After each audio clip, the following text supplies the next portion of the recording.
Assalamualaikum warahmatullahi wabarakatuh. Seiring dengan bertambahnya usia, maka fungsi dari sistem tubuh juga akan semakin menurun. Salah satunya adalah fungsi sistem neuromuskular atau sistem saraf dan otot akan semakin menurun dan kurang responsif. Hal tersebut dapat mempengaruhi kemampuan keseimbangan yang nantinya akan semakin menurun juga. Nah, untuk mengukur kemampuan keseimbangan, ada berbagai macam tes yang dapat dilakukan. Salah satunya adalah Berg Balance Scale atau BBS. Nah, Berg Balance Scale ini paling umum dilakukan untuk mengukur kemampuan keseimbangan baik secara statis maupun secara dinamis. Nah, ada 14 perintah di dalamnya. Nanti akan dinilai menggunakan skala ordinal. Nah, tujuan dari dilakukannya Berg Balance Scale ini adalah untuk menentukan atau untuk mengukur kemampuan keseimbangan secara statis maupun secara dinamis pada lansia, dan juga untuk menentukan risiko jatuh pada lansia, apakah termasuk ke dalam kategori yang ringan, sedang, atau tinggi. Alat-alat yang dibutuhkan untuk melakukan Berg Balance Scale ini adalah ada stopwatch, lalu ada penanda atau penggaris, ada kursi yang berlengan, ada objek, ada step tool, dan juga ada form penilaian. Nah, perkiraan waktu yang dibutuhkan untuk melakukan Berg Balance Scale ini adalah kurang lebih 15-20 menit.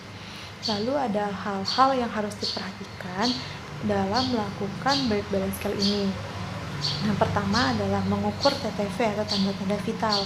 Nah, mengukur tanda-tanda vital ini dibutuhkan untuk mengetahui ke tekanan darah pada lansia, apakah tekanan darahnya tinggi atau rendah. Apabila tinggi dan rendah ini, Berg Balance Scale tidak bisa dilakukan.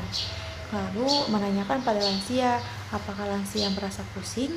Apabila lansianya pusing, maka tidak bisa dilakukan Berg Balance Scale.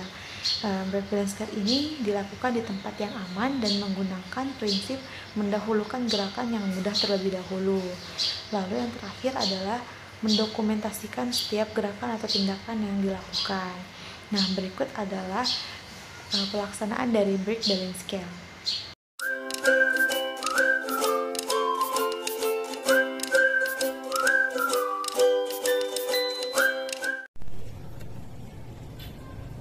Ya, Assalamualaikum Oma. Waalaikumsalam. Boleh duduk Oma? Ya, silakan. Ya, baik Oma. Oma namanya siapa? Saya panggil aja Oma Vena. Oma Vena umurnya berapa? Saya berapa ya? 61 tahun. 61 tahun ya.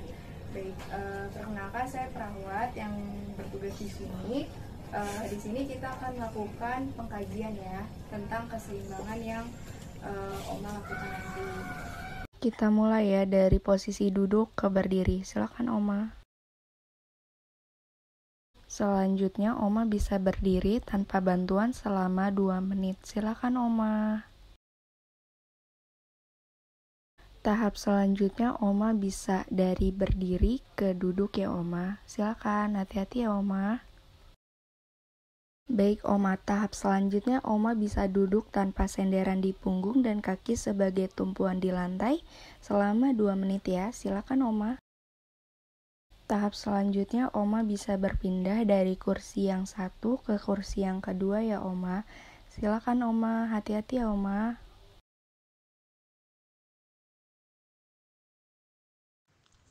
Iya, selanjutnya sekarang Oma boleh berdiri tanpa bantuan dengan mata tertutup ya.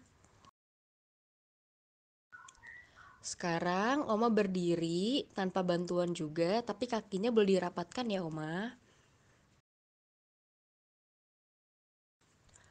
Lalu sekarang tangannya boleh dilurusin ke depan Oma.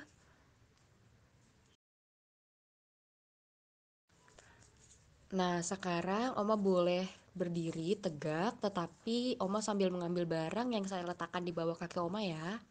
Dan sekarang Oma boleh melihat ke arah belakang, tetapi melewati bahu kanan dan bahu kiri ya Oma. Selanjutnya Oma memutarkan badan secara 360 derajat ya Oma, silakan. Selanjutnya Oma bisa menampakkan kaki di bangku ini ya secara bergantian, kanan kiri selama 8 kali. Baik. Hati-hati ya Oma. Bagus sekali.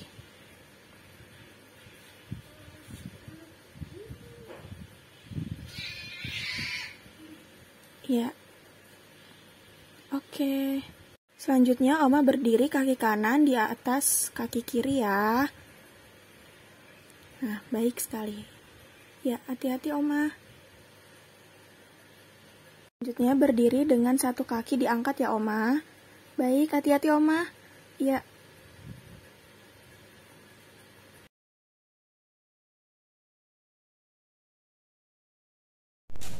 Oke Oma, kan ini udah selesai pemeriksaannya.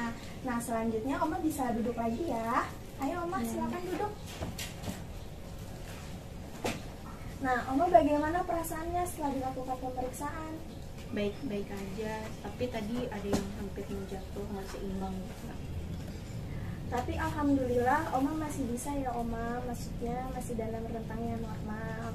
Oke, kalau gitu mungkin pemeriksaan kita udah selesai. Nah, sebelumnya saya mohon maaf ya Oma kalau misalkan ada kata atau perbuatan saya yang kurang berkenan. Baik, kalau gitu saya izin pamit undur diri ya Oma. Iya. Sehat-sehat terus Oma. Iya.